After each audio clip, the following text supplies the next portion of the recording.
All right, folks, how you doing? Welcome back to the Mars Mystery. Disclaimer, as always, under Section 107 of the Copyright Act 1976, allowance is made for fair use for purposes such as criticism, comment, news reporting, teaching, scholarship, and research. So this is Hidden Things, The Feathered Serpents, The Firebird and the Stone, Part 3. Gods and their starry counterparts. So Hancock writes, quote, "The pyramids and the Great Sphinx are uninscribed monuments from their alignments, their shafts, and the presence of empty sarcophagi. Their builders connected them to the stars, to the cyclical flow of time, and to ideas about death. The Heliopolitan religion practiced around them left as a gigantic legacy of texts, some inscribed on later pyramids. We have already encountered the Heliopolitan symbolism of the Benben stone and the Bennu-Phoenix." Hancock describes how Osiris became the god of death and rebirth, whereas Isis is the goddess of magic and his consort. Osiris is directly associated with Sirius, and Set, the god of violence, directed towards the Taurus constellation. Hancock explains that Horus defeated Set and restored the kingdom. Message of the Cataclysm. So the Golden Age of Egypt, presided over by Osiris, was called Zep Tepi the first time. Tepi refers to a new cycle, ushered in symbolically by the phoenix flying from the east, perhaps a comet capsizing the old order, ushering in the new. The story of the Golden Age of Osiris may have historical foundations in prehistoric civilization, highly advanced, obliterated more than 12,000 years ago at the end of the last ice age. Quote, "No scholar today doubts that such a cataclysm occurred, but what caused it? Evidence has been steadily accumulating during the past decade that does indeed link the whole mystery to a fragmenting giant comet, responsible for massive impacts in the 11th millennium BC, in the 9th millennium BC, the age of Leo, and of a later bombardment in the 3rd millennium BC, towards the end of the age of Taurus, the time that the Giza pyramids were built."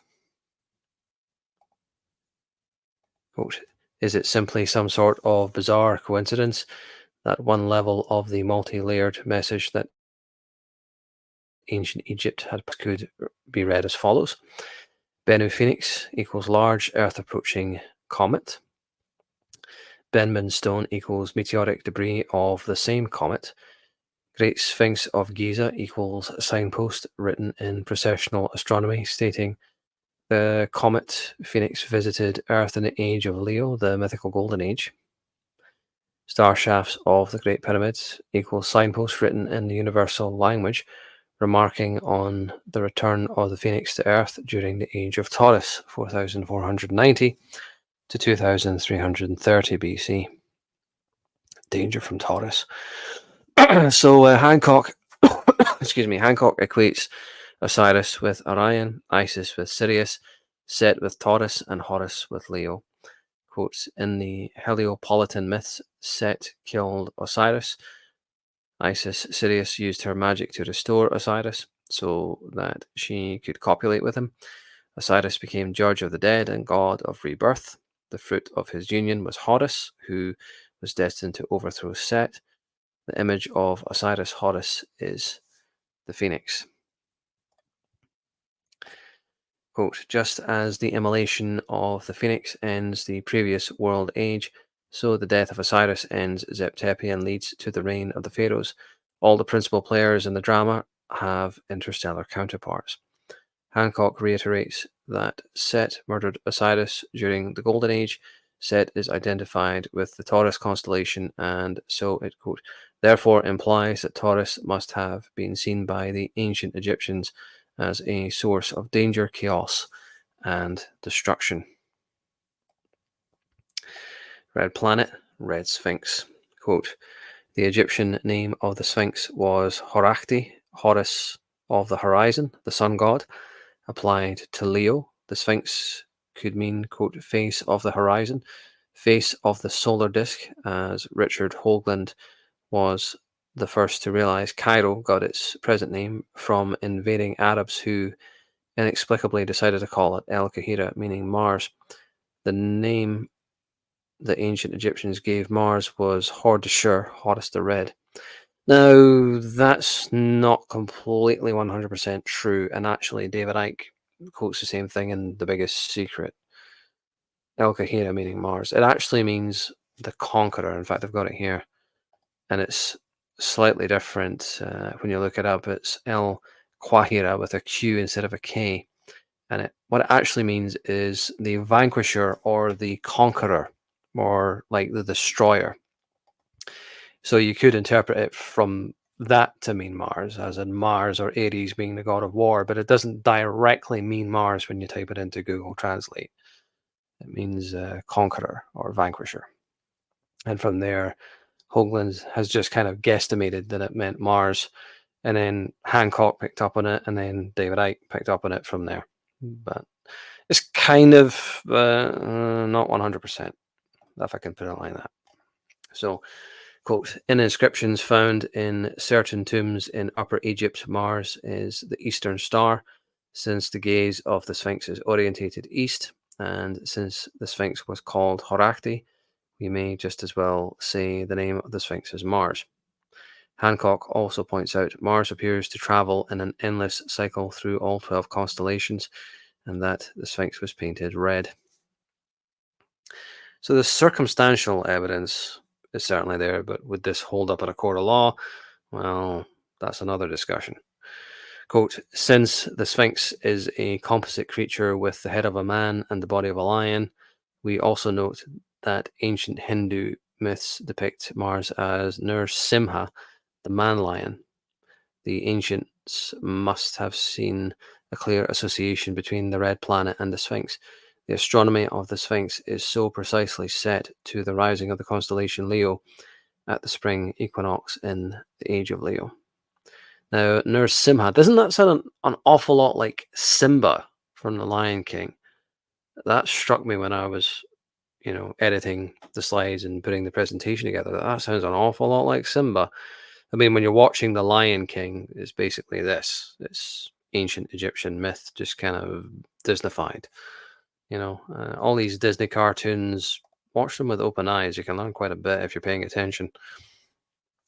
So, continuing on here, there is a strong hint in mythology to suggest that such events are connected to Taurus, Set the Destroyer, a monster whose head touched the stars, his vast wings darkened the sun, fire flashed from his eyes, and flaming rocks. The gods fled in terror to Egypt. Roman historian Pliny writes of a remote epoch during which, quote, a terrible comet was seen by the people of Egypt. We wonder what the ancients were trying to pass down to us. Well, you might wonder, Mr. Hancock, but it's plain as the day to me, like, what they were trying to tell us. This is what I don't like about Hancock. He sits on the fence an awful lot. Anyway, continuing on. Their recollections of the I can't talk today. The recollections of the breathtaking returns to the inner solar system of a spectacular period comet. At least one cataclysmic approach the comet made to Mars flayed the red planet. Today, there is no fear of comets. To the ancients, they were terrible instruments of destruction. This ancient reputation may be nothing less than the truth. Might be nothing less than the truth. It fucking is the truth. Quit sitting on the fucking fence. Quit riding the brake, Hancock. It fucking is, obviously. Oh man, this is what I don't like about Hancock and what I do like about Hoagland. Get off the fucking fence. Anyway, continuing on. Comets may indeed be agents in the destruction and rebirth of worlds. Oh, you think so? Collins Beaumont was saying that with the Mysterious Comet. He was saying that with the Riddle of the Earth. Yeah, they absolutely are. It's comets that keep us alive. It's comets that kill us off. Everything is dependent on them. The difference between Hancock and Beaumont is that, first of all, Beaumont does not sit on the goddamn fence. He commits to his beliefs and absolutely puts them out there, unapologetically, without being mealy-mouthed. But Beaumont just took it a step further than Hancock, Beaumont was saying, check out the series I did on the Riddle of the Earth. and on the Mysterious Comet. Hardly anyone's seen those videos. It's not the most exciting of topics, granted, but you know, we are completely dependent on comets to live.